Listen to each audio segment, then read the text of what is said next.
much for coming here tonight. Excellent to know. Now I need to change everything I was going to say. My name is Mary Fowler. I am the president of the Durham Region Labour Council, and so we're very excited to put this event on for you tonight. For folks that don't know who the Labour Council is, because there's many people in the room that I don't necessarily know, and I know that there's probably about 20 people or more online right now. We represent about 60,000 workers across the region from both public and private sector workplaces. Whether that's in education, we're here obviously to talk about education, but, folks that work at Gerdau Steel, for example, or up in Lake Ridge Health and everything in between. And so we're really excited to be talking with you today about what we think is a really difficult, challenging piece of legislation that this government has tabled. We're very excited to have a wonderful panel of presenters who are going to speak to us about their perspectives on it. And we're happy to be hearing from you later in the agenda with any questions that you might have. I do want to make sure that I welcome a few special guests. I'll let Garrett introduce our panelists. So Garrett Metcalf, first of all, is going to be our host for the evening. So thanks to Garrett, who works in the OSSTF District 13 office. But we've also got a few other folks here with us. So Richard McCormick, who is the president of District 13, is here. We've got Angie Ingalls, who's here from the ETFO Teacher Local, and George Taylor from the ETFO Occasional Teacher Local. Julia McRae is from the OSSTF Occasional Teacher Local. Carrie Boisvert is online, who's the president of the CUPE Local, representing ed workers in both the public and the Catholic board. Paul Collicutt is here, who is the president of OECTA Secondary. And we know that Kelly, Kelly Summers, who's the president of the OECTA Elementary panel, is on her way here soon, we think.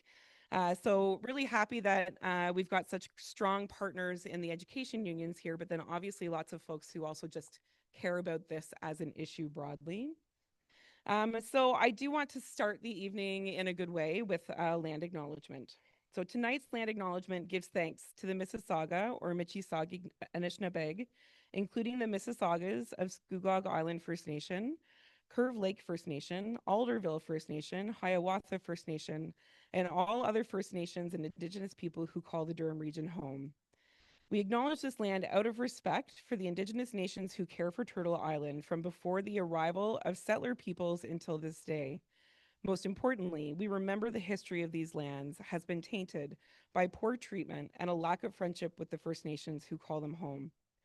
This history is something we are all affected by, and as settlers, we recognize the important role we play in Canada's ongoing journey towards truth and reconciliation.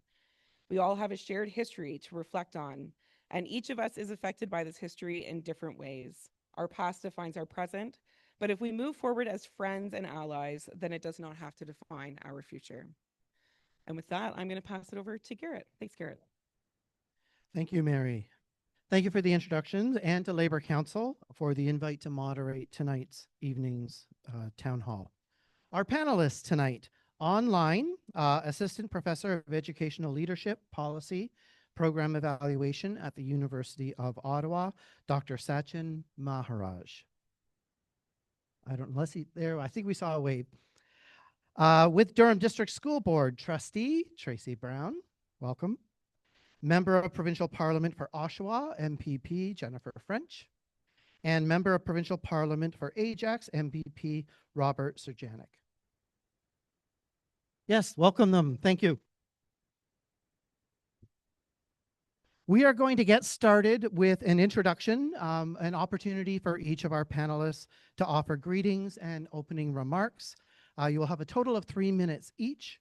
And then afterwards, I will describe what the process is going to be in terms of the questions, the answering, and the format for tonight. So we'll get started. 3 minutes, an opportunity, opening remarks. Bill 33 is our topic. And we're going to start online, if we don't mind, with Dr. Maharaj. All right, thank you. Thanks, everyone. It's glad to be here. So in terms of Bill 33, I want to contextualize Bill 33 in terms of the larger suite of reforms that the provincial government has put in place. So I view Bill 33 as step 2 in a 3-part process. So step 1 was earlier this year when several school boards in the province were placed under provincial supervision. thus taking away decision making from their locally elected school boards.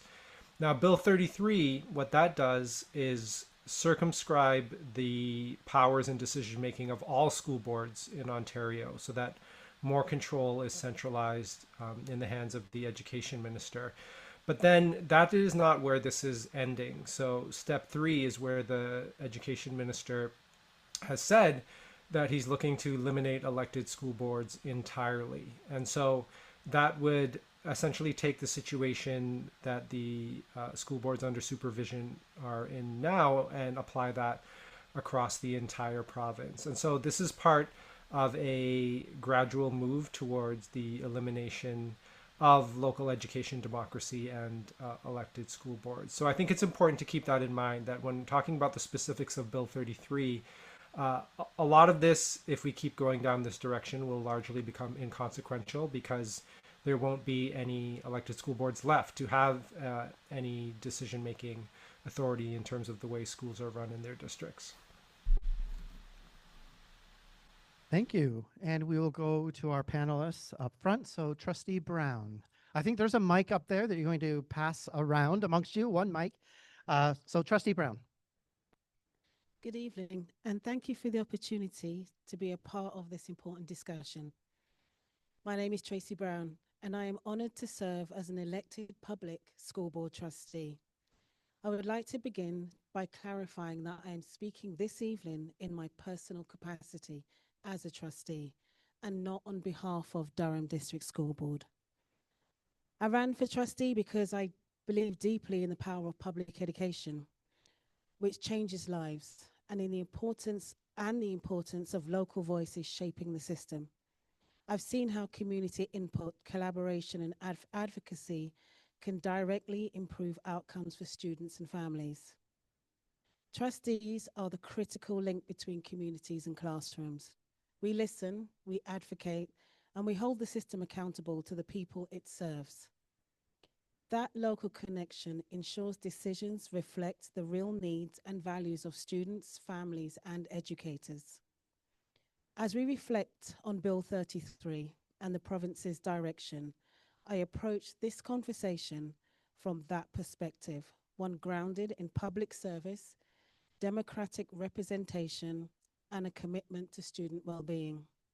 Thank you, and I look forward to our dialogue tonight. Perfect. Thank you very much, Trustee Brown. MPP Jennifer French.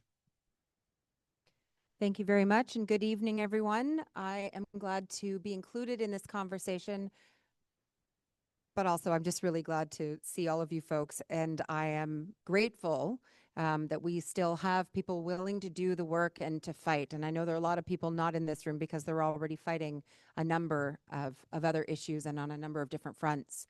And this is now a fight. This is not a piece of legislation that has been introduced. This is not a hypothetical.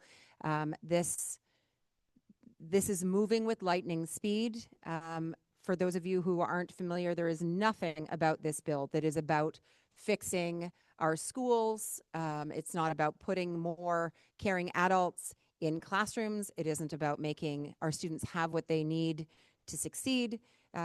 Instead, it is very clearly this government, and I think specifically this minister, it's giving them more power and pulling that power from the parents and from communities.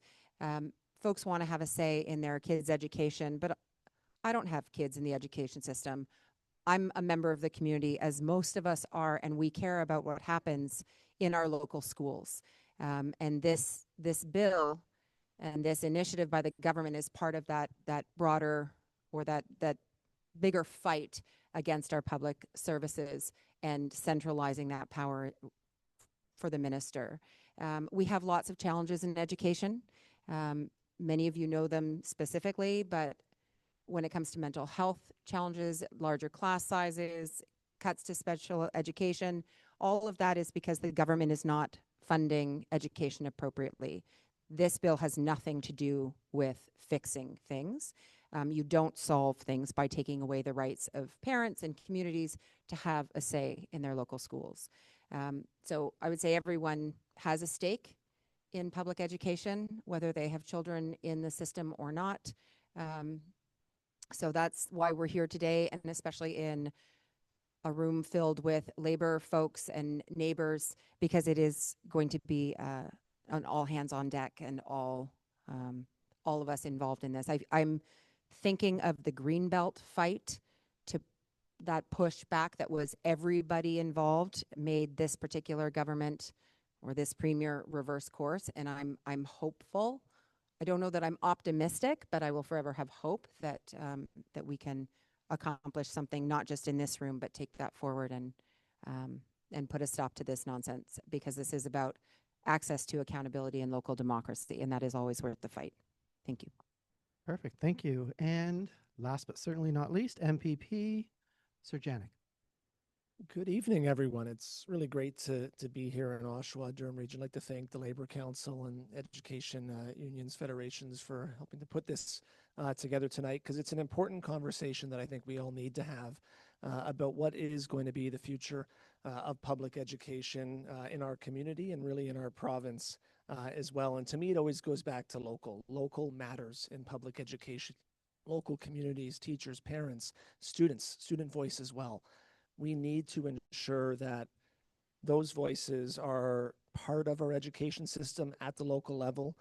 The role that trustees play is a very important role within all of our communities. What I see what this government is doing at Queen's Park right now is it's a bit of a distraction in some ways to really the broader issues that my colleague MPP French was talking about in public education. This government likes to put forward fancy bills with fancy names that don't actually address the real issues and challenges that we're facing. And frankly, you don't fix schools by silencing school boards, silencing community, and centralizing power in the minister's office in downtown Toronto. We're a really big province. And when I look at special education, 71 out of 72 school boards in this province spend more on special education than what's funded by the government. That gap is almost $1 billion. So if we actually were serious, if this government was serious about upholding public education, about supporting students, about supporting our educators in the classroom, they'd be funding special education so that we can start to really address some of the other challenges that we're facing. You know, during the pandemic, school boards dipped into reserve funds. They were essentially told to by the province there wasn't any provincial money coming into that. So now school boards are in a position, many of whom they're making challenging decisions. How do they get their reserve funds up to a level so that they can be sustained? And I know here in Durham Region, Durham Catholic is in that situation right now. And it's a pretty scary situation, because it means that now that board needs to look at, well, what is the choice that we are going to make? The province clearly does not respect the role of school boards, and I think it's really unfortunate. So that's why I think this conversation tonight is really important, and I want to thank all of you for being here so that we can ensure, frankly, that every kid has the opportunity to succeed. Excellent. Thank you very much. Thank you all for your opening remarks. I'm just going to explain how this is going to work. So we have 6 core questions that have been developed and will be asked of our panelists. We have allocated 10 minutes to each of the questions. I will be asking 2 of our panelists to respond in more detail per question, with 3 minutes in total. And then with the final 4 minutes, open it up to the rest of the panelists if they have anything they would like to add to the conversation. Following that, we will take questions from the audience, both online and in person, and then we will wrap the evening with an opportunity for each of the panelists to give their closing thoughts. So let's get started. The first question is going to go to Dr. Maharaj and MPP French. So here's the question. Ontario isn't the first province to propose the elimination of school board trustees. What other provinces have eliminated or attempted to eliminate trustees, and what was the outcome and the impact on students, families, and school boards? And we'll start online. Okay, so there have been several provinces that have attempted to eliminate school board trustees. The first was New Brunswick in 1996. The second was Prince Edward Island in 2016. Now, what's interesting is that in both of those cases, those provinces effectively brought back elected school boards because of the problems associated with running everything centrally from the province. So New Brunswick brought back a form of elected school boards called district education councils, and Prince Edward Island just had elections for their school board. Now, in 2018, Nova Scotia eliminated its elected school boards, with the exception of the one Francophone school board. I conducted some research in Nova Scotia recently about how that's impacted schools, so I'll talk about that in a second. In 2020, Quebec eliminated its elected school boards, although the Anglophone boards were successfully able to fight that in court, and so they've retained a lot of their previous powers. In 2021, Manitoba attempted to follow suit and eliminate its elected boards, but there was a successful opposition campaign where the teacher unions, school board members, community organizations all across the province came together and aligned with the provincial opposition, successfully repelled that effort in 2021. And now we see Ontario headed down that same road. Now, in terms of the second part of the question, what is the impact? So my research, as I mentioned, took place in Nova Scotia. So we surveyed over 1,000 Nova Scotians, interviewed a bunch of people familiar with the changes. And basically the headline is that in the absence of elected school boards, schools become much less responsive to community concerns, and they become much more bureaucratic, and as a result, less transparent. So now when parents or members of the community have an issue with schools, there's no one they can turn to, a fellow community member, to advocate for them, to kind of see what is happening on a specific issue. If parents have concerns, they're often, it's kind of like if you've ever interfaced with some of our large healthcare systems, you kind of get pointed this way and that way and turned around, your calls don't get returned, and that sort of thing. And just in general, things are much less transparent. Like, one of the things elected school boards do is they appear in public regularly explaining their decision making and how they're allocating funding, and they hear from delegations. But when there are no longer elected school boards, none of that happens anymore. And so things kind of happen in the dark a lot of the time. A lot of decision making is just centralized in the Department of Education with little explanation as to why things are being done in certain ways. So in general, schools become much less responsive, much more bureaucratic, and much less transparent as a result of elected school boards being eliminated. Thank you. You did well with time, about 10 seconds over. That was awesome. Now, no pressure. Well, I don't actually want to repeat too many of the specifics, but I am going to just review that. As Dr. Maharaj says, New Brunswick and PEI eliminated them, but then reversed that decision because it didn't go well.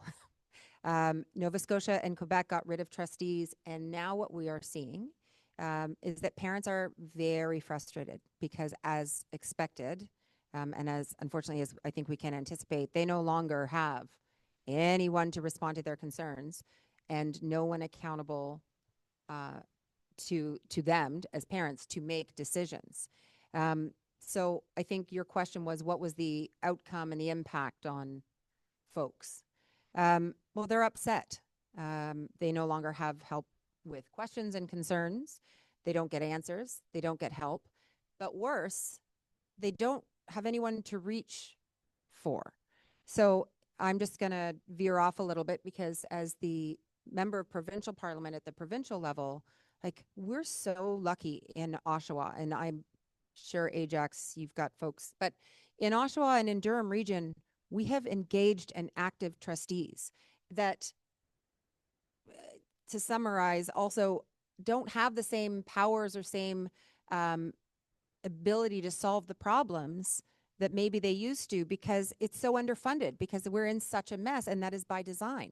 So when we reach out to trustees, I, as the MPP, I rely on them to either figure out what's going on or be able to get an answer, or we warm hand the family to the trustees because they know what's going on. They're engaged and involved, and they've put up their hand to run for election because they They wanted to be involved in the community. So if all of this goes to Paul Calandra or insert minister here, there won't be someone to answer the phone. There won't be someone to answer the emails. There won't be someone to do the digging and the, you know, the in-depth work that is involved in supporting families.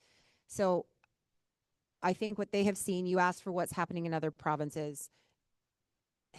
They're in a mess in those cases. Dr. Maharaj talked about Manitoba. I'm not going to talk about Manitoba yet. I'm going to save it for later because that is why I think that there is some cause to have hope. But ultimately, it's bad for families, for kids, for education, and people have to keep fighting to reverse this.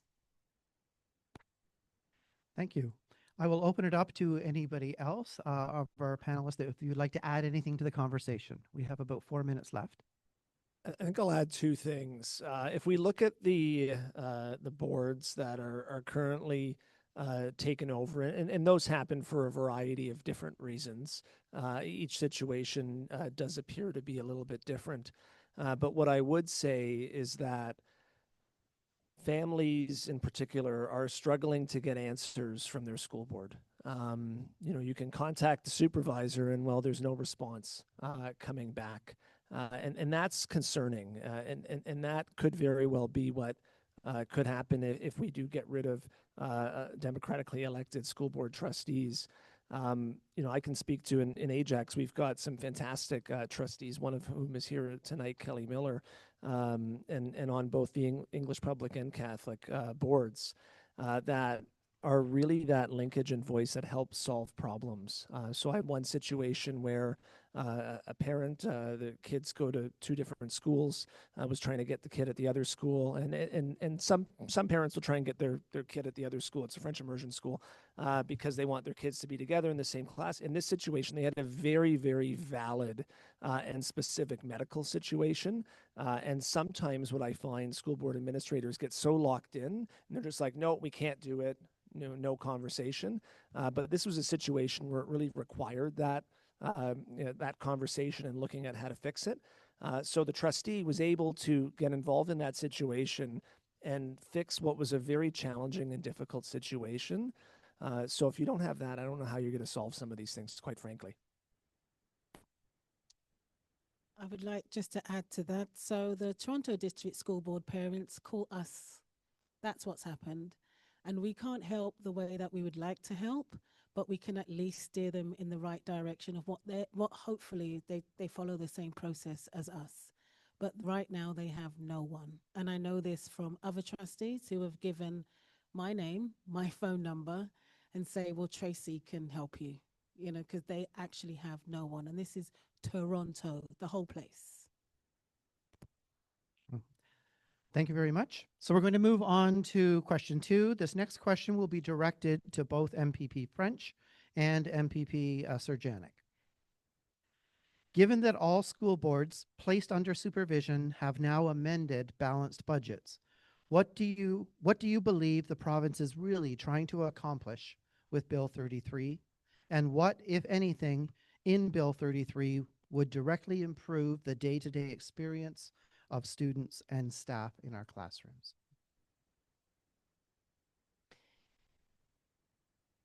Okay, I'm not just saying this because Rob said it first. It is a power grab and also a distraction, but it's not a distraction that can be ignored. It is something that we have to put our attention on and fight because it matters. But while we are focused on this, all of the other things that are melting and on fire, because that's what the government is doing. We are not going to have the energy to take on all of those fights. So when I say distraction, I don't mean to diminish it. It's just to take up a lot of our energy and time. The government does not want to have to listen to parents or community. I don't think that they would want people paying attention to their $6 billion in funding cuts. And money isn't keeping up with inflation or the cost of students. Like we're not going in the right direction. And and they're not going to be investing in public education. So as far as they can remove themselves from accountability, the quieter their lives are. The more frustrated communities get, the worse our students have it. But I think that this is really building those walls to ensure that they don't have to deal with the public. And I'm seeing it, like we're seeing it in everything. Like just this past week, there were 3 bills that all went through something called time allocation motion. In short, that is just a rush order. They say, you know what, this is just so important to the government, we're going to skip committee. We're not going to let people weigh in on these issues.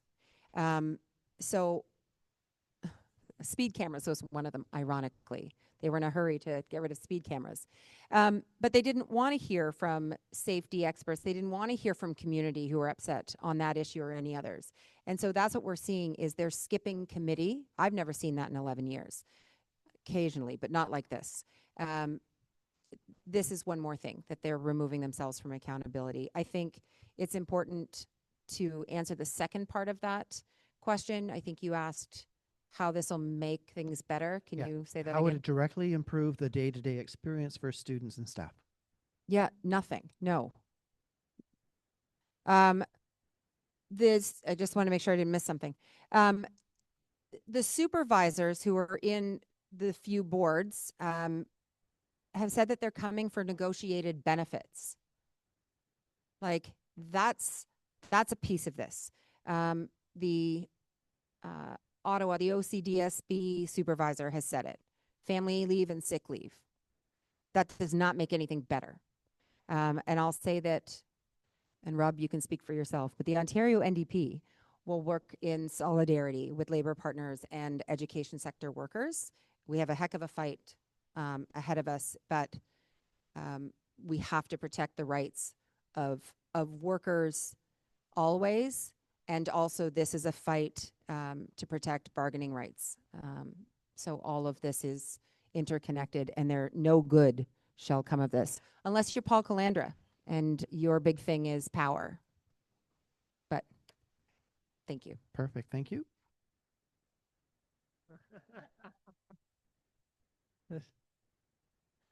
Yeah, I don't know. Maybe that's a good thing, actually. We sit quite close to one another in the legislature, and every now and then I do have some outbursts.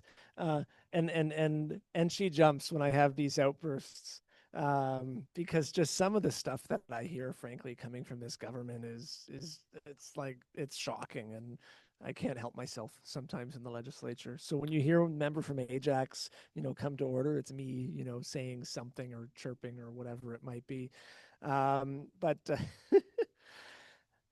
So I guess I forgot what the questions are, but I think I'll go with what it is. It's just stand-up night, folks. So time allocation, and I think that's a really good point that MPP French made. When the government introduced this bill, and they introduced it before the summer, then the minister went around to try and do some consultations, and frankly, it was a backwards approach.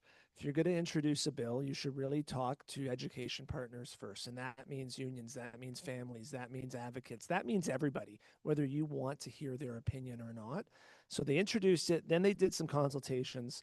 And out of those consultations or conversations they wanted to have, they wanted folks to sign non-disclosure agreements as part of that, which was, again, very, very shocking and concerning. So then now we get back from an extended summer break. The Premier's tan looked very good. It did. And then we debate this bill. And then instead of sending it to committee where, frankly, the folks in this room can come and present, where folks have so many different viewpoints, right? It might be viewpoints opposite to people in this room, but to be able to then come and present at committee and give your opinion and give your feedback and thoughts on how do you make this bill work, or how do you make this bill better, or just to say it's a really bad bill. We didn't get to do any of that. So, I got to speak in the legislature about this, and I know a lot of my colleagues did as well. But what we're seeing with this government is they're not really interested in listening. They're not really interested in bending unless that pressure is very strong. So I think that's going to be up to all of us to try and put very strong pressure on this government when it comes to Bill 33, but also potential future legislation as well. If you look at what the ability to install a supervisor is, it's in the public interest, and it's very broad. It's the delivery of education programs, you can put a supervisor in. Student achieving and well-being, you can put a supervisor in. The financial affairs, construction, maintenance, board governance, pretty much, there's even more. The provision is so broad that the minister could install a supervisor for whatever reason, frankly, they want. If they woke up on the side of the bed, they didn't feel good, oh, I want to put a supervisor in. And I think what this is in some ways, with some of the boards, it's the play for land. So whatever lobbyist there is goes to the premier's office and says, hey, we want this parcel of school board land in X community. Well, I guess you could take over the board and just do that. I think that is one of the plays with this bill. It is a land play at the end of the day. And if we look at when our schools were built, they were built when communities came into being. And that green space also serves as parkland, right? The school building serves as the gym or other things that centers community and brings people together. So there's a really big concern, in my view, around there. What happens when it comes to this government and putting a supervisor in? Well, they're going to look at cuts. And that could mean special education. That could mean student transportation. That could mean class sizes. That could mean, well, you know what, we're going to make do with one less caretaker at the school. That's not right. That's not okay. In terms of what benefits there might be, what I will say, every now and then there is a very problematic trustee sometimes at school boards. Maybe that's where the benefit is, but that is literally the only thing that I can think of in this where there might be a benefit. It's important that folks that are elected to represent their communities on the school board get to debate and have those conversations at the school board. And I'll leave some other pieces a bit later on maybe what the government could be doing in this area. Okay, thank you. Any other panelists like to add any comments? Okay, trustee. Thank you. I would just like to add that a lot of the time I've been seeing on TV, it's about governance, but no one's spoken to any of us about governance. And I do actually agree that governance should be reviewed like annually. I think that's a good idea. But we also have the Ontario Public School Board Association, and they haven't even been consulted. And they're the ones that give us our governance courses to do to ensure that we know what we're doing when it comes to policy. But no one's spoken to any of us. So I also feel that part of this whole Bill 33 thing is, it's like, it's not about whether or not governance is the reason or the rationale of why we don't need trustees. It is literally a power grab. And I don't know enough about what these guys are talking about with land and stuff, but what I do know is that it is disgusting. It's a little bit more difficult when we have online. So I just want to check in. Dr. Maharaj, is there anything you'd like to add? Yeah, so I think it's important to keep track of the shifting rationale behind the changes that have been taking place. So earlier in the year, this was said to be about school board finances. So several school boards were threatened that if they couldn't present balanced budgets, that they would be taken over. But what happened? So those school boards presented balanced budgets, oftentimes after making painful cuts to programming, and they presented balanced budgets and then were taken over anyway. And this was all framed about being about financial mismanagement. But then what happened? Audits were ordered into these school boards, and what those audits found is that there was no financial mismanagement. But what was happening was that, as has been mentioned, school boards are tasked with funding a lot of programming that they are not receiving adequate money from the province in order to fund. And a lot of these issues are beyond their control. These are things having to do with teacher absences and sick leaves that are negotiated provincially. Many boards, as was also mentioned, are spending much more on special education programming for students than they receive from the province. And so then what we see with Bill 33 is that it's not about financial mismanagement or funding in that sense. It's just about centralizing more control in the hands of the education minister so that the government can implement its vision of education over the will of local communities. So in Bill 33, it forces school boards to bring back police officers in schools through school resource officer programs, whether they want to or not. So, some communities decided to get rid of those programs. Some have maintained them, but forces all schools to have them, removing the ability of school boards to rename schools in their community, putting that in the hands of the minister. Again, nothing to do with finances. And so I see this more about the Conservative government trying to implement its back to basics vision of education across the province than it having anything to do with finances or financial management. Thank you. We're going to move on to question 3.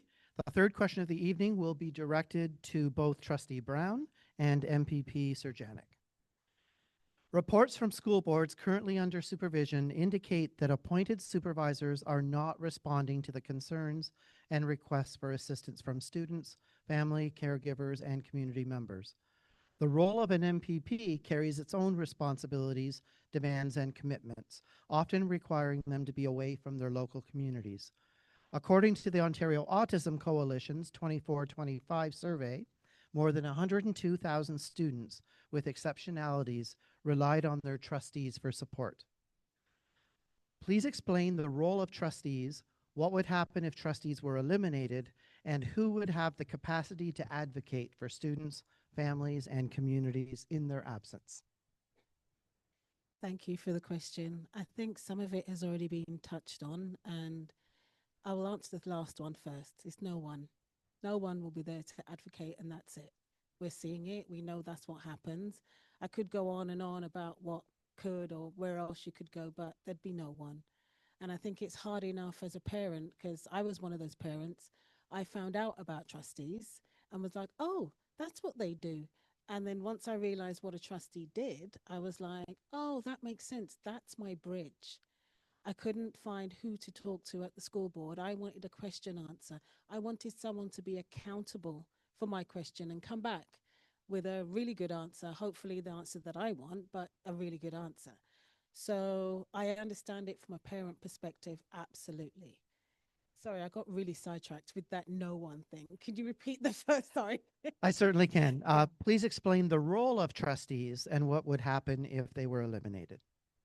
Well, part of the role of trustee, number one, is to advocate for the student and parent. Now, the way that we can advocate is through policy, through governance, through knocking on some doors and asking the questions that no one else will ask, and hopefully come up with a solution. A lot of the times we get questions of, we need more EAs, we need more parking. Why can't the school bus turn on a roundabout? And we get all the questions. We advocate for the parents, especially the special ed our students, when they don't have a school bus that will pick them up and there's no way for them to get to school and the parent has 4 other children in the home. Yeah, we're the ones that will call the school bus company and advocate on their behalf and start shouting to the hilltops and find out. We speak to each other. We're actually quite good at that as trustees. And we actually speak to each other to find out, is this happening in your area? Okay. So that means we need a policy in place. Let's have a look at what we can do as trustees.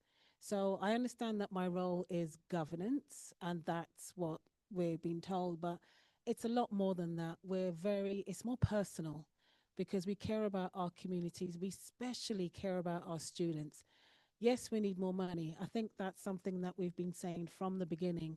There's so many programs that has to get cut. And trust me, us trustees, we're the first ones fighting, even before it becomes public. We're also learning to understand that there isn't any money. There isn't. And we can't just pull it from anywhere. There's envelopes. We learned about that in budget. Yes, we did a balanced budget. Yes, Durham District School Board did that.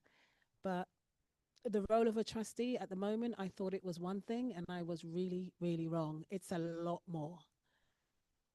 I could list them, but I don't think we've got all day. Was there a third question? We've run out of time Okay. anyway, but thank you. So I think what I would add in terms of the role of trustees is they really are the folks that are connected in that local community. But what I mean by that is that there's a bit of a power and influence game as well that takes place behind the scenes, where trustees are able to have individual conversations with the director of education, with senior team members, and are quietly, I would say, pushing and talking about really important issues. So I can think of some trustees that are always talking about special education and how do we deliver special education better. It could be around discrimination. It could be around hiring. Does the school board staff reflect the community in which it serves? Those are conversations that, yes, they happen around the board table, but they also happen behind the scenes. And if you remove folks with local perspective of their local communities there, I think you're going to be less likely to see important and positive change at school boards, because what you then end up finding is you're going to get a little bit more of groupthink among staff, and that sometimes can be a good thing, sometimes it's not. So to have trustees there and having those conversations, both publicly and privately, I think is really important. And it's also the problem-solving element. I refer to one situation where it really did make sense that those two students were at the same school together, and they were, which is a really good thing. And I can think of other situations as well at the local school level where, with the trustee getting involved, has been able to achieve positive and individual outcomes for folks. In terms of, let's say, trustees aren't there, okay, who are the folks that I guess could be involved? Okay, well, we have the ombudsperson. Well, they deal with, Ontario ombudsperson, they deal with so many cases around the entire province. Are they staffed and going to have the resources to deal with the school parking issue, or, the kids that aren't going at the same school in that example I gave? I guess you can hire, advocates to advocate on behalf of communities. Theoretically, you can do that. But when you're elected by the voters, there's a separate level of accountability that's there where you are truly representing and acting on behalf of the community. I guess another way, it could be MPPs, but all the school board has to say is, well, no, sorry, we're not doing it. And I have no other leverage other than, I don't know, standing up in the legislature and said, Minister of Education, well, why don't you care about little Johnny getting to and from school? Like, I don't think that is necessarily going to be an effective way to do it. I think the government, I'm not sure they know what they're getting themselves into, because it's going to be folks like Jen and I in the legislature, both publicly and privately, hammering the government over decisions that are happening at individual school boards because it's being controlled at a downtown Toronto, at a Queen's Park. Let's ensure education remains local. Thank you. I'm going to open it up to other panelists. MPP French. Well, if Rob is volunteering me to take on the role of trustee, I'm out. But that's not a feasible thing. And I think he made that point. Like, MPPs help constituents. They cannot replace trustees. And you said that you're already getting calls from folks in Toronto. I get calls from across Durham Region, not as many from Ajax anymore. But people are always reaching out for help. And I think that's why, as I said, the government has put that wall, or is putting that wall. They don't care if things collapse. That may be part of if I'm putting on my, my activist hat, is that I think that they're coming after all of our public services and our public institutions. So we have, as MPPs, have different relationships with the folks at the board. I sometimes get my picture taken with them, but I don't know who's who. I certainly don't know who to call to unravel a challenge or a problem. I don't know who makes various decisions at the school board, right? I don't know the ins and outs. My office calls the trustees, and we've got Shailene Pinello and we've got Deb Oldfield sitting right here in the front row, and they are the front lines, right? Like, we can't replace another level of elected leadership. That's not how it works. I'm also not going to do the federal job or the mayor. Like, this is our lane. We desperately need locally elected trustees to do this. And we're already seeing it in the supervised boards, right? The problem, like in Thames Valley, there are kids sitting at home because the supervisor cannot be bothered to conduct needs assessments, right? Like already we're seeing they're not doing the work, and trustees are the voices of parents in decision making. They advocate. No one else can play that role. They help parents navigate the system. We need that local level of leadership. And I'll turn online. Dr. Maharaj, do you have anything to add? Just to reiterate what was already said, which is that we just need to look at both the school boards that are currently under supervision and the provinces in which elected school board trustees have already been eliminated. And what happens is that there's nowhere to turn to for parents, for community members. Many of the supervisors currently in place aren't responding to parents when they reach out with concerns. Many, aren't conducting interviews with the news media because they don't want to face any questioning over their decision making. And that's where we're headed, a much less responsive, much less transparent system. Thank you. We are going to move on to question 4. This question will be directed to both MPP Surjanic and Dr. Maharaj. In a number of school boards, trustees have responded to the needs of students and staff by advocating for and supporting budgets that funded additional positions beyond what was provided by the province. For example, hiring educational assistants to better support students with exceptionalities. If local trustees are eliminated and no longer play a role in budget oversight, how might this impact staffing levels, health and safety resources, professional development funding, and contract negotiations?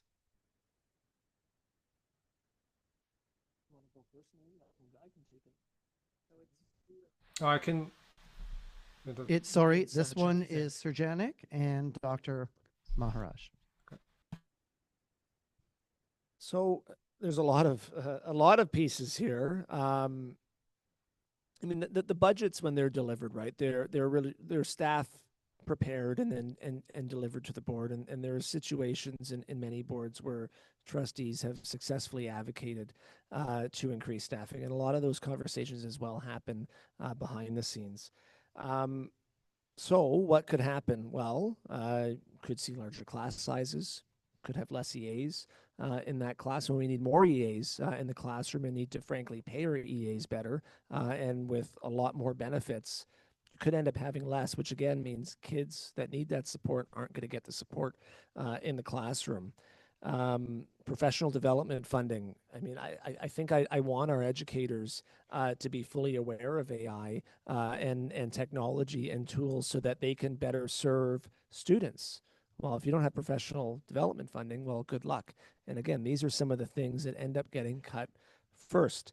Contract negotiations, while a lot of it is done centrally at the central bargaining table, there are contract negotiations that take place locally.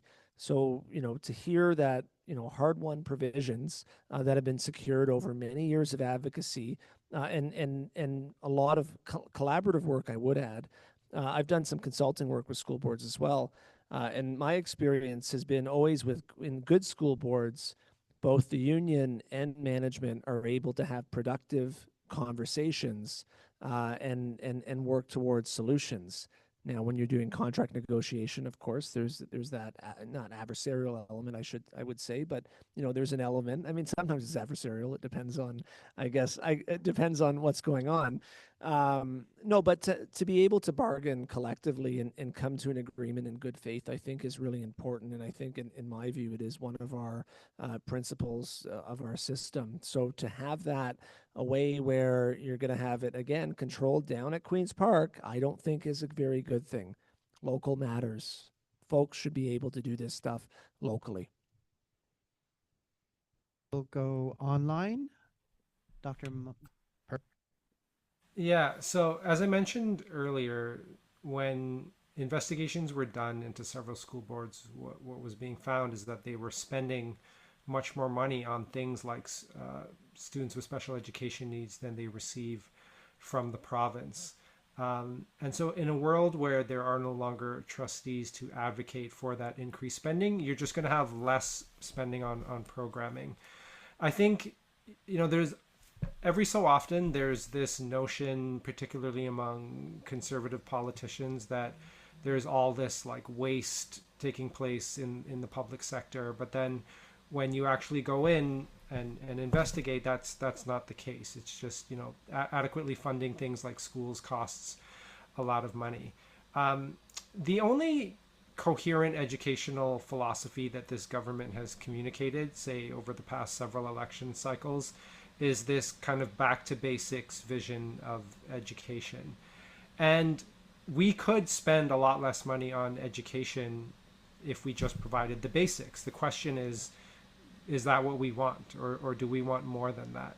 And trustees and school boards have really been on the front lines of advocating for increased funding, increased spending on things beyond just the traditional kind of academic instruction aspects. Like the needs that students come into schools with now are just so complex, and we've placed increased expectation on schools to address not just students' academic needs, but their social and emotional development and well-being, and exposing them to, you know, things like the arts and sports programming and outdoor education and financial, technological, media literacy, all that sort of stuff. But all of these things cost money. And so I think a world in which we no longer have trustees, we're just going to see reduced education spending and less provision of services in schools, which is really going to disadvantage those students who can't access those supports outside of the school system. So it's going to further increase the inequities and inequalities that exist in schools and in our society writ large. Thank you. I will open it up to others on the panel if they would like to add anything. Oh, I'm definitely going to add to this one.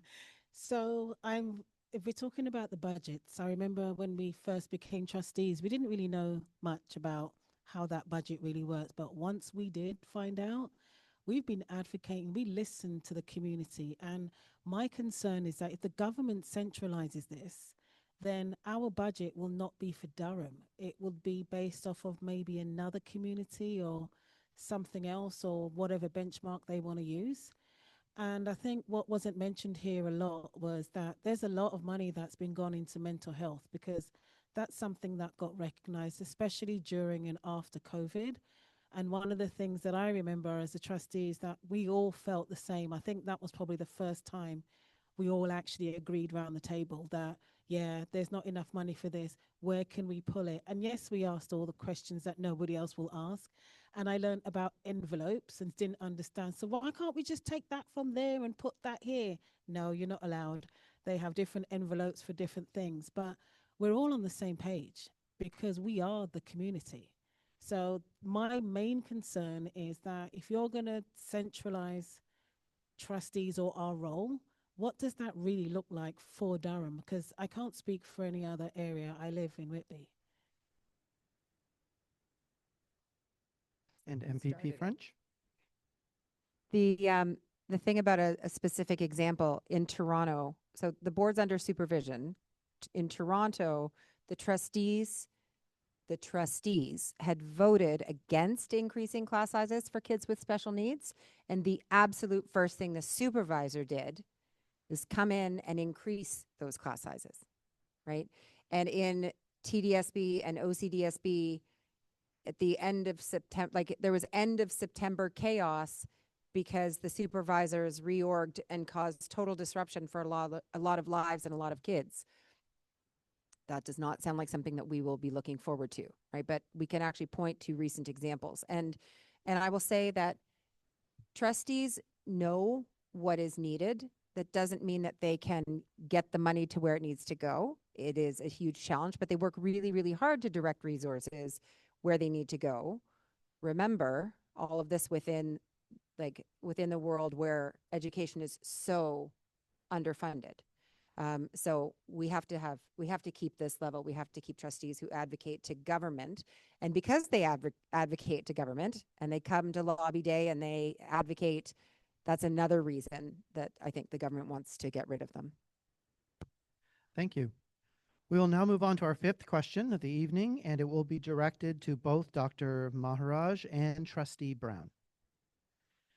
In systems without elected trustees, who advocates for local issues such as transportation, special education supports, class size, or community partnerships? And we'll go online. So basically, what happens in these systems is you still have groups of parents and community members that come to advocate for these types of issues, but the problem is there's just no local voice with any sort of power to do something about it.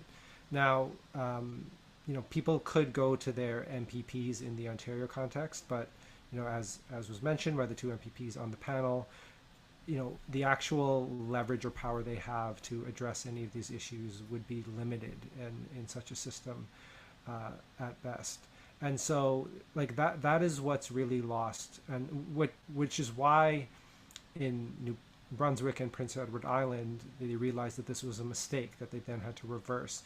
It's worth noting that in Nova Scotia, where they were eliminated, this became a big election issue, and the opposition party at the time ran on the platform of restoring elected school boards.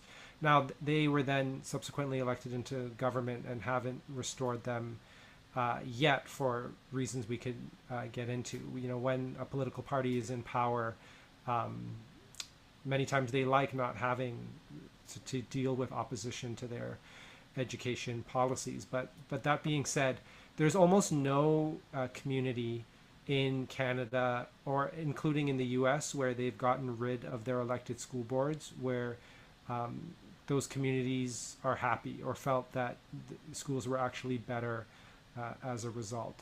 Because for this reason, there is no one that can connect with the parent and community groups that are advocating for certain issues to actually address their concerns. Thank you. Trustee. Thank you. The answer to, I can flower it up. It's called no one. No one is there to help. And we're seeing that. We don't need, I could go around and say, maybe this person, because MPPs do not have the capacity.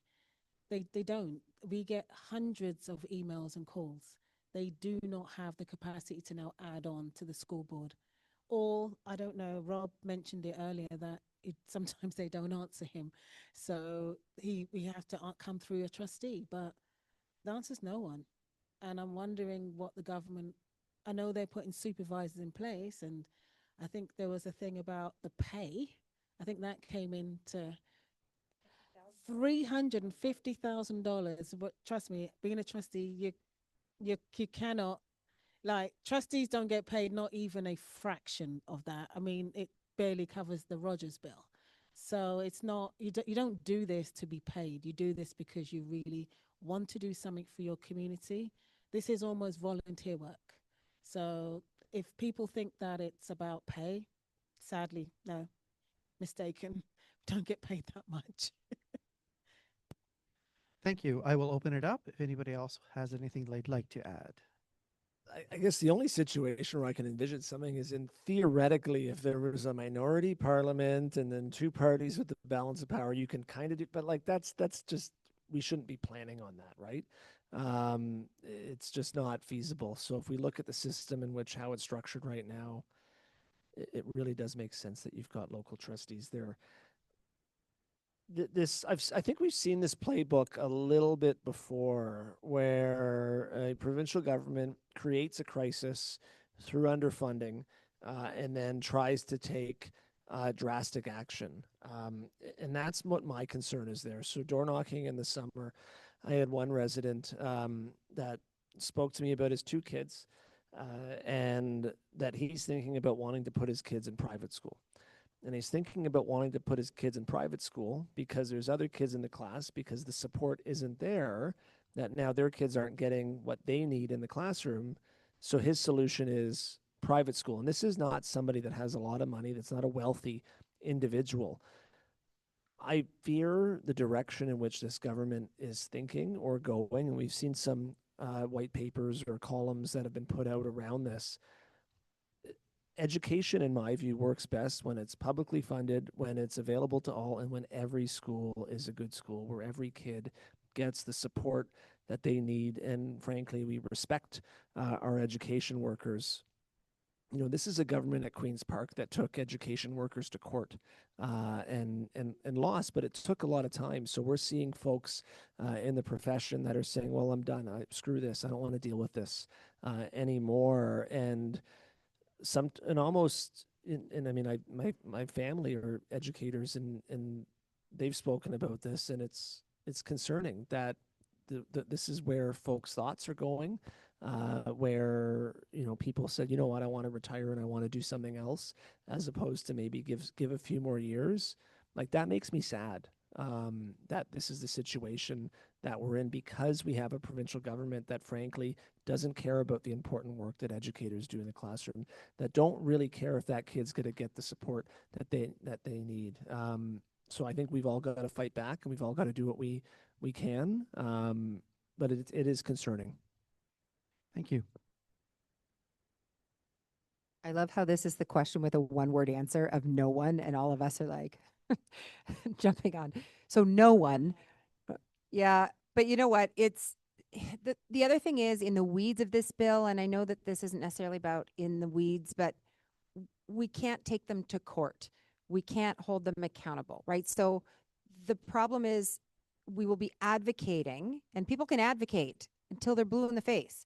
They can advocate, but they're advocating to the minister, who is not accountable to the folks in our neck of the woods, right? Like, so it can't have that pressure or the accountability. We can't take them to court.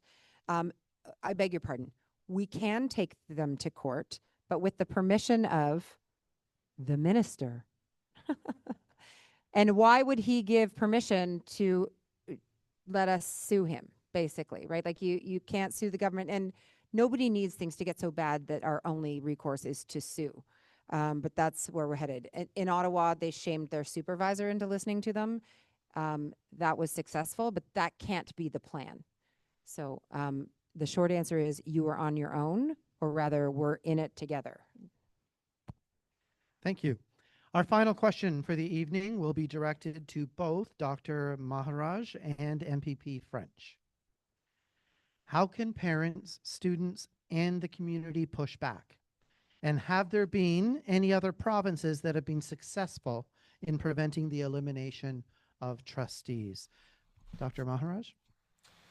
So the most recent example comes from Manitoba, which, as I mentioned, in 2021, the government there tried to eliminate elected school boards. And what happened is there was a real coordinated effort amongst the different groups related to education. So the education unions, including the teacher unions, the school boards associations, but also community and grassroots organizations to come together across the entire province and mount a real advocacy campaign. And so this involved like door knocking, going door to door, canvassing. There were lawn signs, like a real political opposition campaign. They did that with the opposition party as well, the provincial NDP there. And what made it really effective was that this campaign wasn't just in the major urban centers like Winnipeg, for example. It was across the entire province, particularly in rural parts of the province where the government enjoyed a lot of support. And so any successful advocacy campaign, I think, here in Ontario would have to extend beyond the major urban centers where the provincial opposition parties are currently represented, and it needs to extend to parts of the province where the progressive conservatives have support, so that they know that this opposition isn't just coming from, say, like the GTA or Ottawa, for example, but in places where their MPPs have been elected. Like those MPPs need to hear from their constituents, many of whom will have voted for them, that they do not support this legislation. And then hopefully the idea will be, that will be brought back to caucus and eventually to cabinet and the leadership, because that's really what it took to reverse some of this in Manitoba. And so I think a similar campaign would have to take place in Ontario to push back against some of these changes. Thank you. Jennifer French? Thank you. And as we had said at the beginning of this, that Manitoba is what we can point to have some hope connected to this issue. And as Dr. Maharaj just laid it out, it was people coming together. It was parents, trustees, it was labor, it was all hands on deck to fight.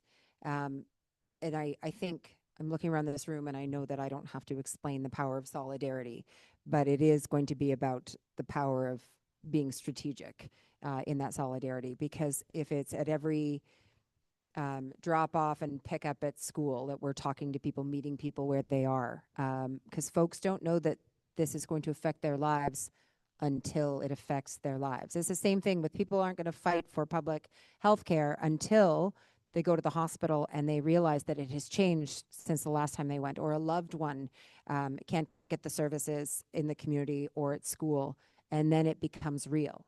And the thing is, we can't just wait for everybody to be adversely affected.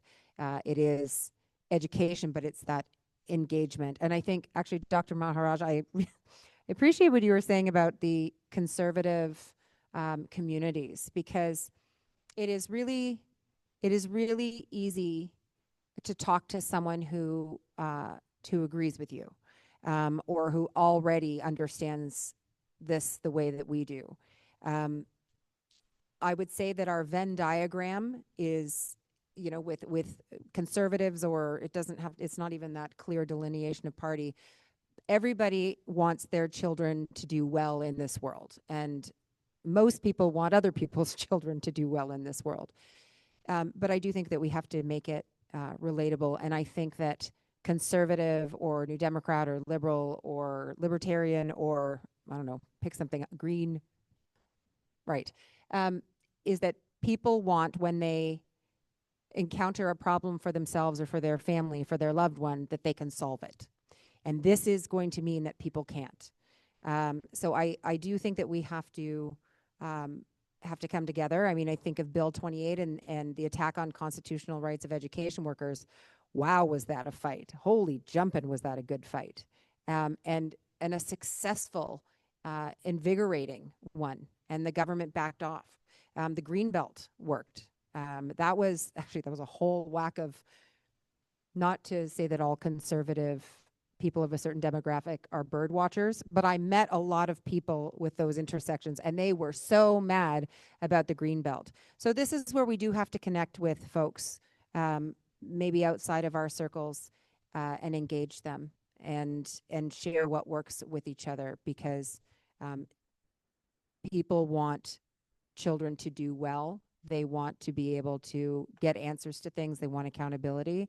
And I think once the conservative neighbors of a lot of, like of Minister Calandra and others, start to get mad, we can start to push them into fighting for solidarity. So that will be something I will be a part of in this community, but I know that broadly we all will. So solidarity forever.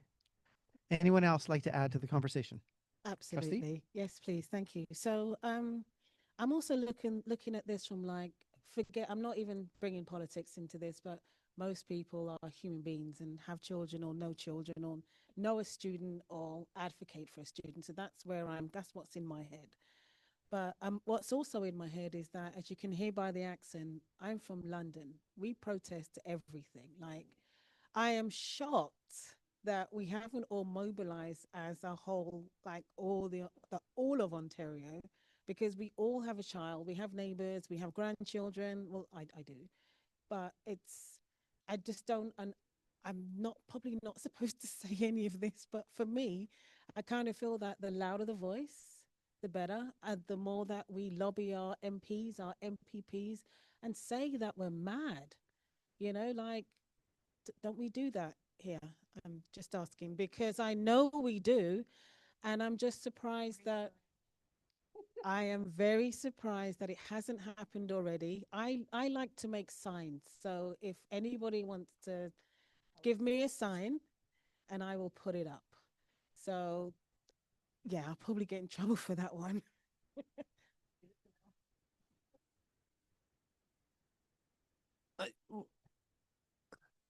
I think If we think where this is going in public education and the role of trustees, I think the area in which it can hurt this government the most is really in rural communities, where those folks are representing a very large geographic area. The schools tend to be smaller, they tend to be more closely knit. And as I start to travel Ontario, nobody wants anything controlled out of Queen's Park in downtown Toronto. So the further you get out from Toronto, I think the bigger of an issue that this can be for the government here in Durham Region. I think we're very fortunate to have two MPPs not on the government side. I'd love to see a lot more in some way, shape, or form. But I think the further you go out from Toronto, that is really where there's an opportunity to push back against this. And I really hope that a coalition of folks will be able to come together and do that. You know, I can raise my voice in the legislature, but it's not going to get that far. Yeah, I might get some media, might get some good video clips, might get a couple other things that can help spread that message. Absolutely. But we've got to get out of the GTA. We've got to get into rural Ontario.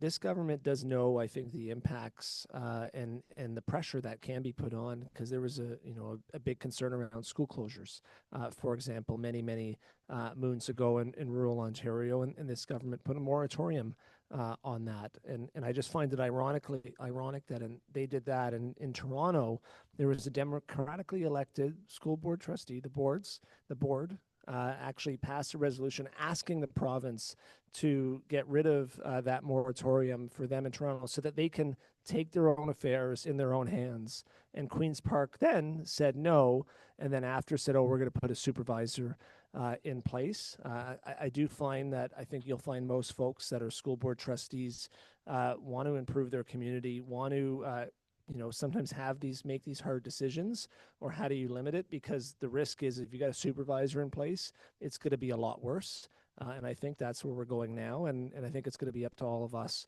to advocate, to organize, and to fight back. Thank you. Thank you to all of the panelists. That's our 6 questions. We're now going to, no, we've got everybody, right? Okay, thank you. I thought I cut off. We're good. We're good. So we're now going to turn to audience questions.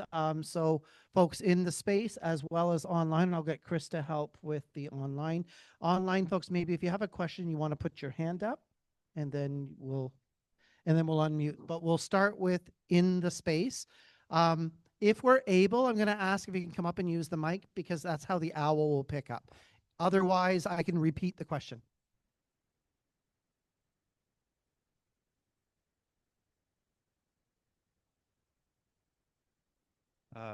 Greg Gillis, QP218.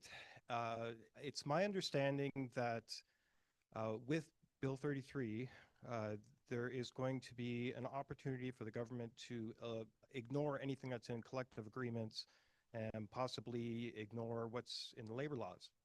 Is there any truth to that?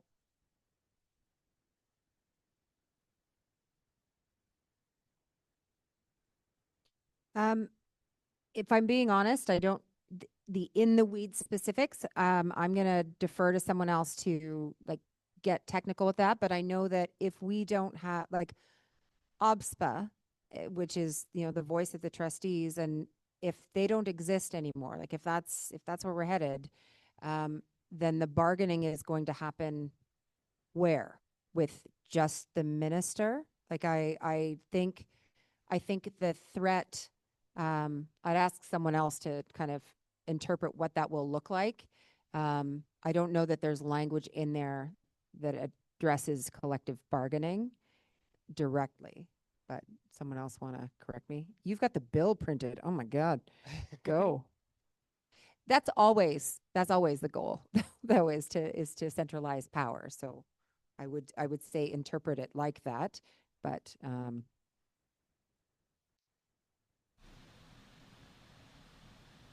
they've made it so we can't sue them. They're removing themselves. They're stripping themselves of accountability, and they're always going after the collective power. So, yeah. I'm going to, so what we'll do, Dr. Maharaj, if you want at any point, if you just put your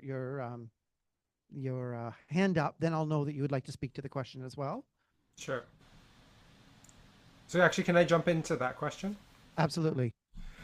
So while Bill 33, I don't think addresses the nature of collective bargaining, if we move towards eliminating elected school board trustees, that will change the nature of bargaining, as was just mentioned. So instead of the Ontario Public School Boards and even the locals, retaining the local school boards and locals of the education unions retaining some aspects of collective bargaining, essentially everything will be centralized in the hands of the government. And what we've seen from this government, but from many other provincial governments across the country now, is more of a willingness to override workers' collective bargaining rights. So in education, we just recently saw this in Alberta, where the Alberta government preemptively invoked the notwithstanding clause to impose contracts on the teachers there.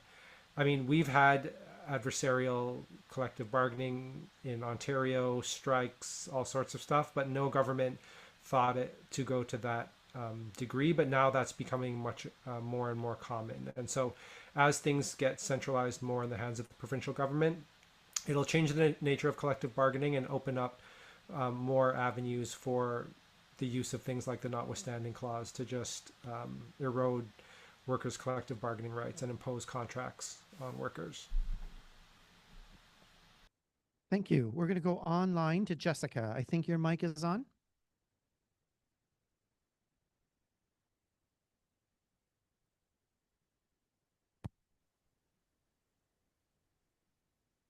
I think you are unmuted, Jessica, if you want to give it a go.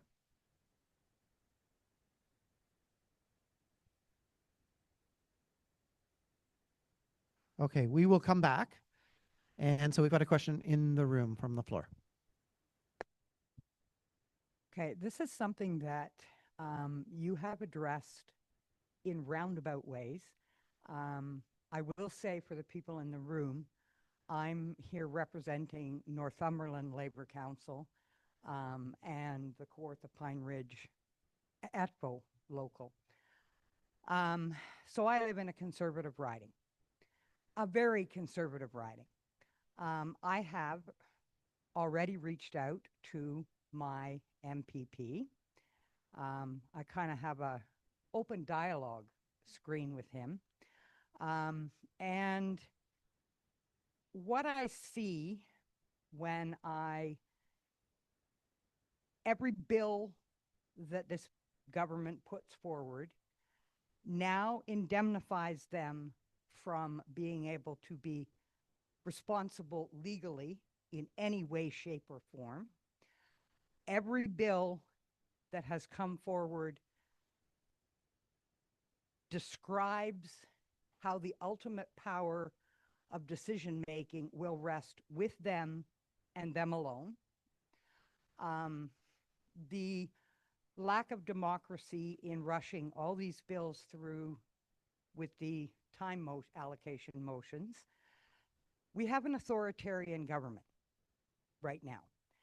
And I want to know, and we talked about rural, we talked about the advocacy. What's step one? How can we take Ontario back and make it a democratically run province again? I have thoughts, but they're still. Yes. Number one, next election, elect a new damn government. A new damn. No, yeah, no. Sorry. Not going to go that far. One that's really going, I know, you heard, well, you can hear it. You know what, your riding is a conservative riding now. It hasn't been conservative all the time, though, either. It's been liberal in the past, and I know that. And I think the dynamics in every part of the province are very different. but it's about ensuring, frankly, I think it is in 4 years that we elect a government that is going to listen. Sitting in that legislature, these folks they're arrogant. They act like they're invincible. But we saw with the Green Belt, we saw with other things, the cracks are starting to form with this government. So it is going to, I think, matter to all of us, for folks in labor, your members, your union affiliates, to get out and really put pressure on in your local community. So putting pressure in your riding, I think, will be very helpful and effective, because right now that member, that MPP and minister, I can't believe that we're at a point where we have to say the word strip club in the Ontario legislature. No, I'm serious. Constantly, over and over. And they don't get it. They're arrogant. They don't care. So we've got to make them care. And if not, vote them out and get a new government in.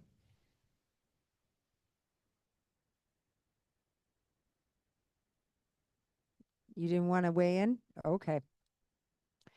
I was actually thinking about your illustrious MPP earlier, because for those of you who have been watching Queen's Park, because it's kind of hard to look away the last 2 weeks because it's been a bit of a circus. But the Minister of Labour Training and Skills Development has given out a lot of money to folks that unfortunately have those close ties to the government, or now in the last couple of weeks own strip clubs, and it would appear that 10.8 million has gone to train employees in his industries, which is if we can think about what 10.8 million would do in education, it matters where our money goes, and it matters that that the government is spending it well. But what I have also noticed is that while we talk about it ad nauseum at Queen's Park, the average community member has no idea that is what we've been talking about. And I believe that the average person would be quite not even offended, but offended that money is going places without accountability, in a lot of different examples. Not just, I mean, that one is kind of salacious, but education is accountable. We should be funding education, and I think that we need to be pushing this government. You've asked, what is step one? Storm the castle. I mean, yes, we like getting on the buses and going, but being in the legislature and listening to the sound outside, I get excited and they get terrified, right? Like, it's really kind of nerve-wracking to hear it on the outside. It almost shakes the building. It matters. It makes them know that people are unhappy with them, and they live in a bubble where they think that people are happy with them because Twitter is conservative, right? Or X or whatever. But that's who they listen to. And we're talking about the Skills Development Fund, and not to be flip, but educators and education is developing those skills. So maybe you should ask Pacini for a Skills Development Fund money for education. If you send petitions, or I don't mean petitions, if you send the add your name, if you click add your name and you send it to your MPP, okay, you'll get a response in a couple of weeks when any MPP has 5 seconds to answer those emails. But if you knock at the door, or you show up, or you make an appointment and you come in and you say, oh, hi, how's your day going? How are things? And you come back. And if you know anyone who's retired, just have them show up. It gums up the works, and our staff has important work to do. Please don't do this to me. But they'll call the MPPs and say, how do I solve this? We can't get work done. You've got to line out the door. Like, it becomes very real. Anyway, I'll tell you later sometime about the optometrists and their campaign. I've never seen such an effective campaign, and it was all retirees really just showing up and writing handwritten letters. It was effective. Perfect. We'll go online.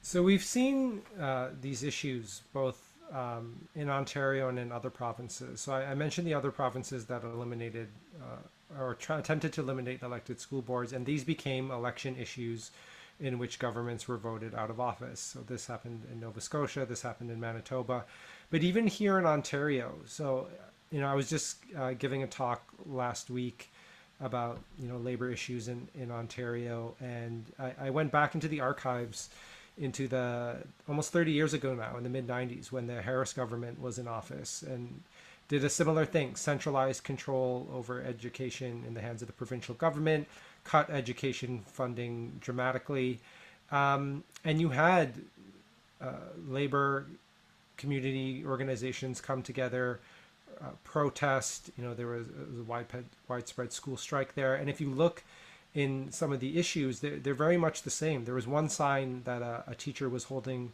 that said, education is about partnership, not dictatorship. And so we've confronted these issues before. And at the time, it didn't really seem like there was a lot of hope. There was, the Conservatives had a huge majority government at the time. But a few years later, they ended up being voted out of office, due to that and many other changes. And so although it doesn't look maybe hopeful right now in the moment, the people who protect public education, or just our public institutions more generally, have to kind of maintain that solidarity and momentum to keep up the good fight, so that we actually do achieve change, both in the short but also the long term. Thank you. We will go back online. Jessica?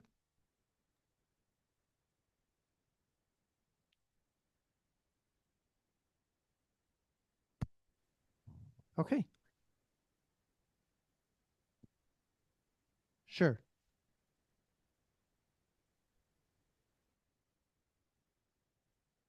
Very sorry, Jessica. It's showing you're unmuting, but we can't hear you. So I'm going to read the question for you as we discussed. So the question sent was, Bill 33 is being introduced at the same time the federal government is advancing what it calls a whole of society approach under the 2030 agenda. That framework redistributes decision-making from elected representatives to networks of agencies, NGOs, and bureaucratic partners. Given that shift, can you explain how trustees would be able to continue to represent and protect the voices of their constituents, rather than simply endorsing predetermined policies designed through interagency or unaligned partnerships? Anyone like to answer the question?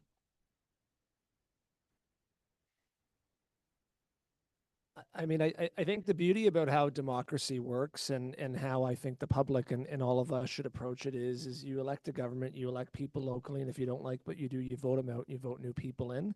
I really hope to be able to earn the trust and have the trust of folks in Ajax for a long time, so that I can work on their behalf and create a better community for everyone. So I mean, I think it's as simple as that. Be engaged, be involved, have these conversations. I think that's how you deal with anything, frankly, in our system of democratic and representative government.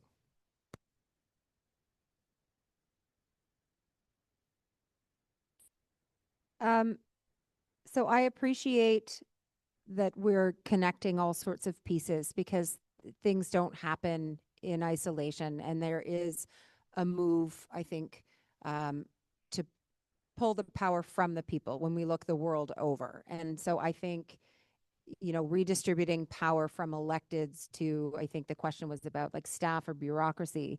In this case, though, it's not even that. It's pulling it from electeds, or rather eliminating elected leadership and putting it in the hands of a different level of elected that has no accountability. So I have a lot of faith generally in staff and bureaucracy, with an asterisk there.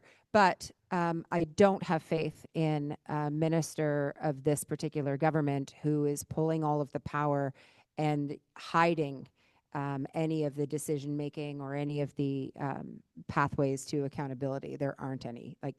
So that's what we're dealing with here. And I mean, broadly the world over, I think being vigilant and don't ever assume that democracy will be there tomorrow, right? Don't ever assume that our freedoms are going to stay things that we can count on. They're worth the fight, but we're in that battle now. Like it's on our doorstep in this, when I say small, in this focused initiative here, but broadly. I just wanted to quickly add, sorry. Sure. So, yes, I did print out the Bill 33. And one of the things that always jumps out to me is before a board may name a new school or change the name of an existing school, the board shall apply to the minister in the form required by the minister for approval of the name. Now, if you knew what our process was, our process is the community decides, the parents decide, and the students. The trustees sit in that meeting and they tell us, we're going to call our school 123, and we say, okay. So that's what that is. It's a process. It's not just I decide that school should be called Tracy Brown. It doesn't work that way. So every time that would be a great idea, by the way, but no. It would be a great idea, but if you, I mean, so I don't know if everyone's actually read Bill 33, but if you just read the amendments alone, the amendments will tell you that this is control on a different level. Like that, this means no one gets to decide anything for our students. We know this is about total control of day-to-day activities, down to the thing of a simple name that we think that this name should be an indigenous name. If the minister writes back and says no, what happens then? I have questions. I have questions too, but I'm sitting this side. Thank you. We did gain a little bit of time earlier, so we're going to do one more question. Hello, my name is Chris. I'm president of OSSTF Local 14, which is next door, which it also comprises part of Durham Region. And we're entering our phase around local bargaining.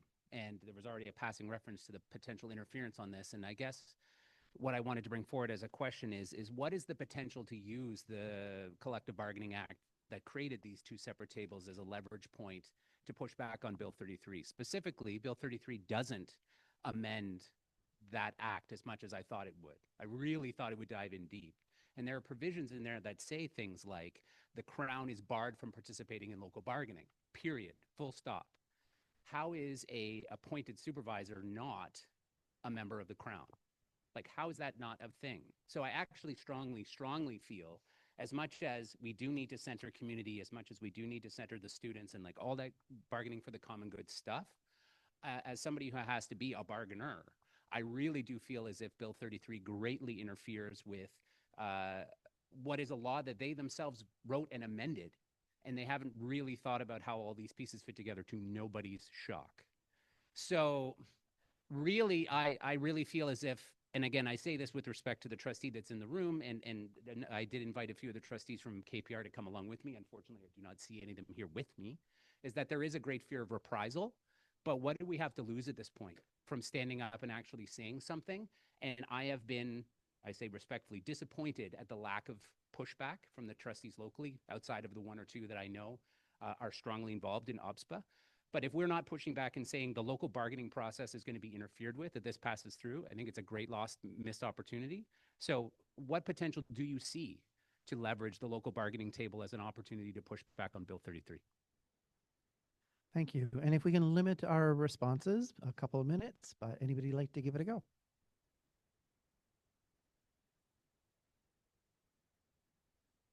Okay, MPP French. I'm not sure. I don't know about so full disclosure, I appreciated the paper that was sent around from our Durham Region Labour Council that had a good kind of breakdown and approach on the impact on labor relations and collective bargaining.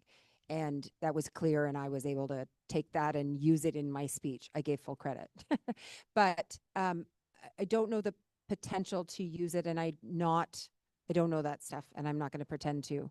I would say, though, that we've got to figure out something, because like the supervisors that are making 350,000, yet they're not electeds. They are corporate, or whatever we want to call them, they don't have to do anything.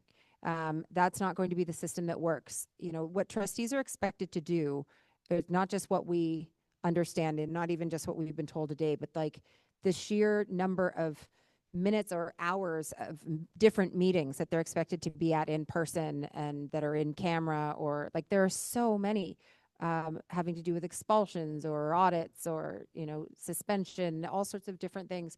And the supervisors just don't have to. They're not going to go.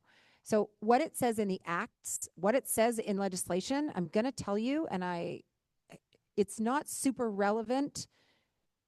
It is. You can't trust them. I remember Bill 115. And I remember that was unconstitutional, and flash forward, it was unconstitutional, right? But that was a government that gave itself supreme powers in a moment that then we had to repeal. So laws can be changed, and they will be changed. And if anyone thinks that, well, a supervisor absolutely can't do the job of a trustee because it's just so massive, therefore they're not really going to get rid of them, then they'll change the rules.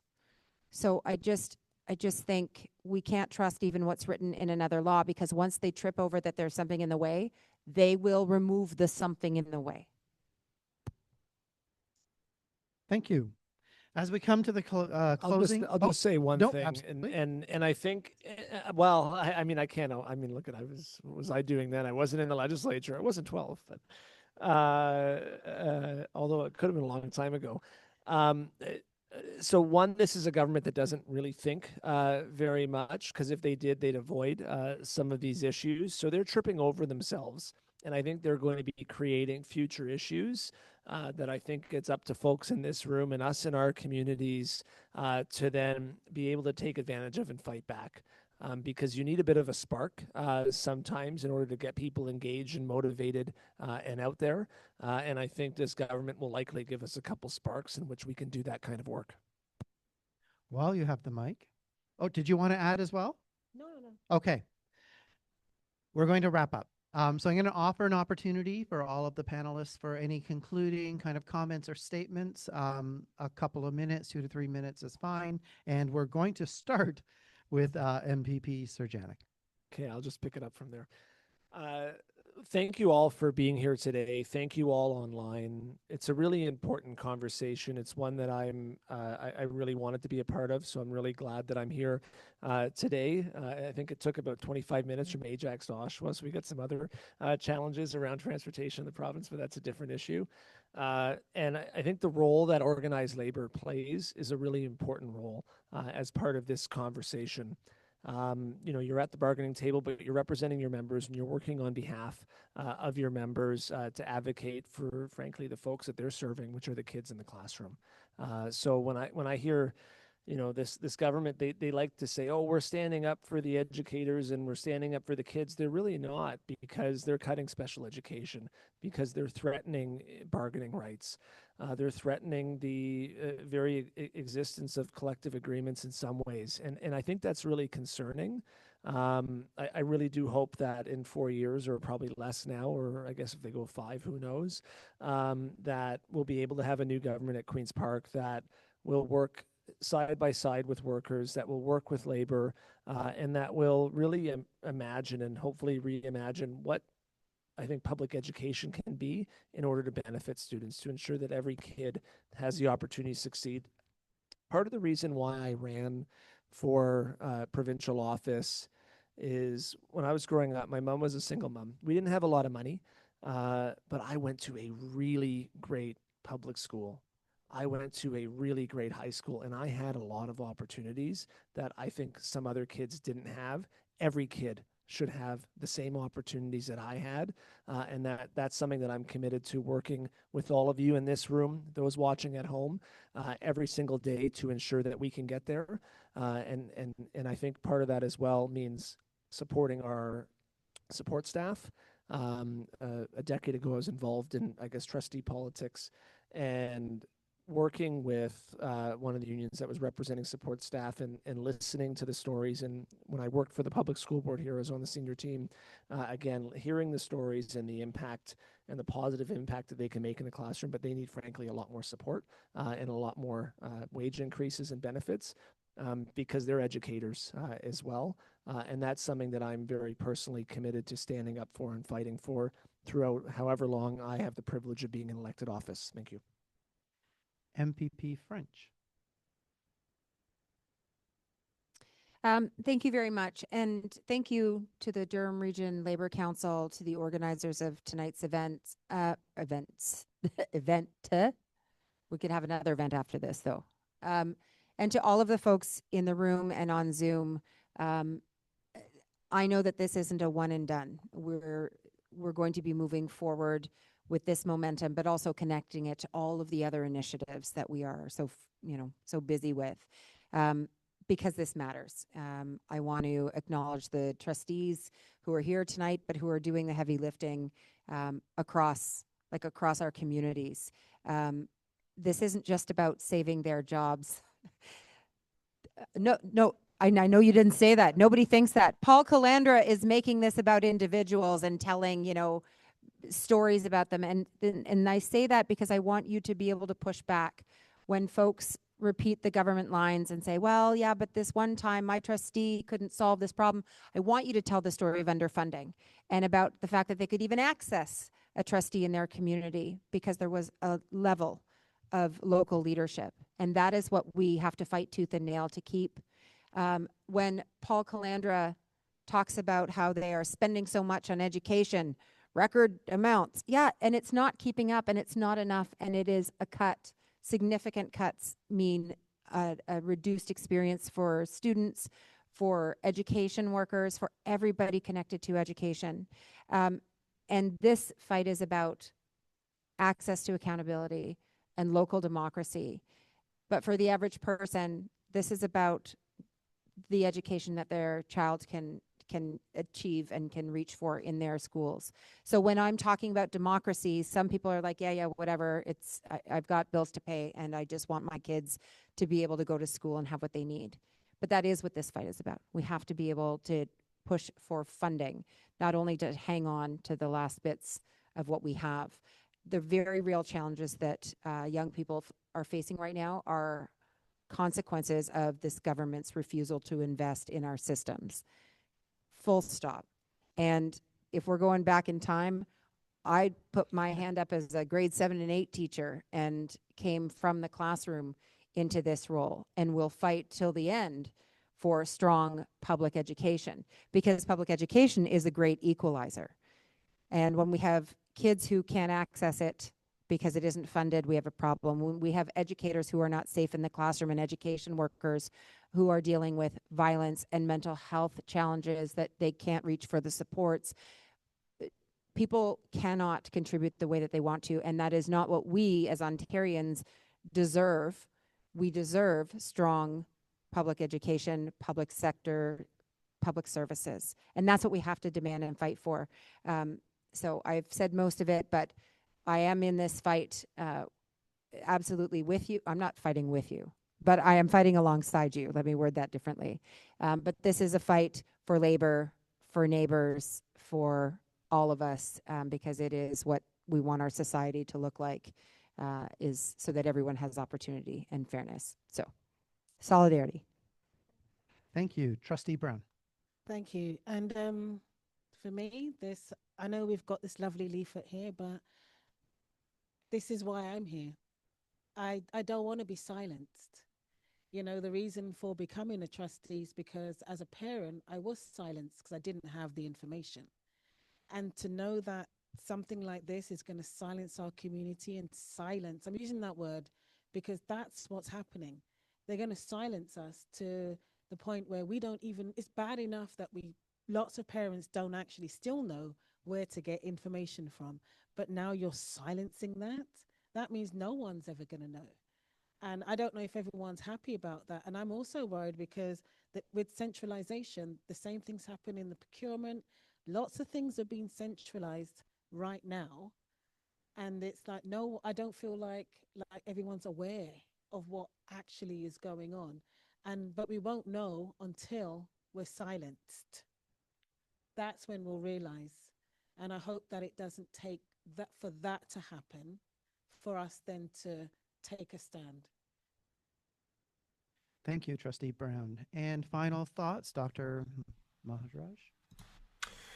Yeah, so I'll say a few things. One is that this government and the current education minister have really seemed to have wandered in to these set of changes without much thought beforehand. So earlier in the year, I was asked by the Toronto Star to profile the different education platforms of all of the political parties in Ontario. And so I spoke to all of the education critics of the different parties, press secretaries, the education minister's office, etc.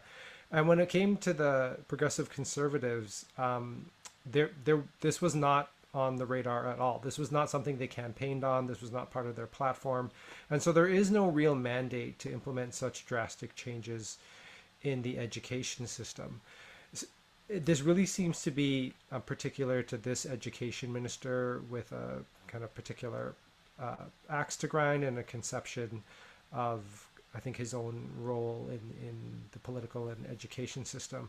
But the one other thing I'll say is that the Ford government, in terms of their political orientation or say ideology, it's kind of all over the place. It's not really like a coherent, say, conservative ideology. It kind of goes wherever I think the premier thinks public opinion is at any given time. That's why we've seen things like, for example, after the Blue Jays World Series run, talk about looking at capping ticket resale prices, which is something that this government, there was a law to cap ticket resale prices that this government scrapped in 2019.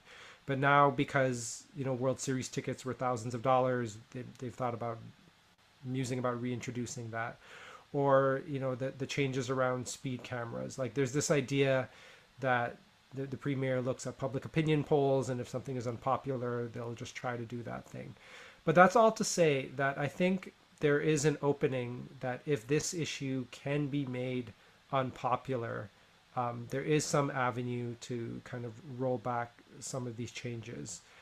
We've seen this in other provinces, and I think if there is enough communities coming together, solidarity among different groups, there is a real opening to prevent some of these changes and its worst effects. Thank you so much. That concludes our discussion. I'm going to pass it over to Mary. Thank you so much, Garrett. And I do just want to take this opportunity to thank our panelists for being here tonight. I know how incredibly busy you all are. And I just want to say, Dr. Maharaj, I know that this is not your first panel like this, so you are in such demand right now. So we're deeply appreciative that you've taken time, even virtually, to be here with us. And our two great MPPs here in Durham in the opposition, MPP French and MPP Surjanic, newer to the role, but still fighting hard for folks in Durham. And we're happy to have seen you knock off a conservative. Definitely. Thank you. Yeah, absolutely. 100%. And Trustee Brown, we're very thankful that you're here on your own behalf and not on behalf of the school board. But we're very thankful for your insights and what is clearly your passion for the work that you do. I do also want to thank MPP, or not MPP, maybe someday, who's to say, Trustee Oldfield, Trustee Pinello, and Trustee Miller, who are here tonight. Former Trustee Darlene Forbes is here tonight too, who did great work on behalf of Oshawa residents. We've got, I was supposed to do all these things at the beginning and I didn't even look at my notes, so I apologize in advance for that, or retroactively. We've got City Councilor Derek Iverson here. I'm not sure if there's anybody else who's elected. Anyone want to stand up and shout? No? I said Trustee Miller, doing great work in Ajax. I also want to thank Garrett for taking on the task of moderating and doing an excellent job, as I knew he would. And a big thanks to Chris Borgia, who's been running tech, and to IBEW for letting us stay here today. And I do want to actually just point out one thing that my MPP, Jennifer French, said. She did not say to storm the castle, but I've only ever been thrown out of the legislature once, and it was by Jennifer. I'm just going to put that out there. I did not throw out Mary Fowler. I threw out Mary Flower. That's true. That is true. That's what happened. So you're allowed back in. I'm allowed back in, yeah. And I don't think that folks who are here in person know that we had about 35 people watching online. And I don't think the folks online know that there's about, I would say, 40, 45 people here in person. So what's actually remarkable about this night is that there are a lot of people in this community who care. I'm so thankful for this many people coming out tonight, whether in their homes or here. A big thank you to Deb, who has done a lot of work in organizing this, and to Katie Brennan, our other staff, for their work in this. But I think that what all of this shows is that we know the importance of this work, and it's been said here, this is just the beginning of this. Bill 33 is coming back likely early next week and likely will be passed. But we know that while it doesn't eliminate the role of trustees, that MPP Colandra, the Minister of Education, has said that that is what his plan is, that he will be coming forward with a plan before the end of this year to potentially eliminate trustees. And so this is just the beginning. And I hope that you folks feel like this is just the beginning also. You have a responsibility now that you've been here. I think they've shared incredible information with us to go and share it with other people. We will make this available for you to share the recording of. We've got flyers on the back table. I hope none of them stay here and that you take them with you and that you distribute them in your communities and with your neighbors. There is a QR code on that flyer. If you live in Oshawa, then don't bombard Jen staff with those letters, but feel free to share that QR code to your friends and neighbors, because we do have conservative MPPs here in Durham. Lauren Coe, Peter Bethlenfalvey, like, let's talk about influence. Send him tons of emails. You know, I'm sure we can all think of a Pickering postal code, just saying. If you need to plug one in. Somebody look one up quick. We'll all do it. But we've also got Lori Scott. We have Todd McCarthy. We've got David Piccini next door. Like, we are surrounded by conservatives. And so while this isn't going to be the only thing that we're doing, this is a good start. And I hope that you stay involved in this, and that because it is going to become a bigger conversation. This is just the start. Let me see if there's anything else that I was supposed to say. To the folks online, you can find all of the resources that we have in the room at durhamlabor.ca. So please go to our website and check out those resources, and you can email your MPP there. So in short, I do just want to thank you all for being here. I know that there's lots of education workers here, but there's also lots of parents and lots of folks that care a lot about this community. So I'm happy to be fighting this with you. Thank you for coming.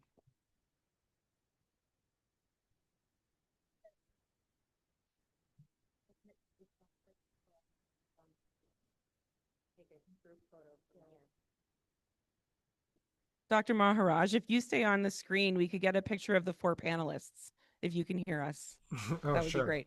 Sure. That'd be great. Thank you. Hey guys. Yeah, you're going to do it then?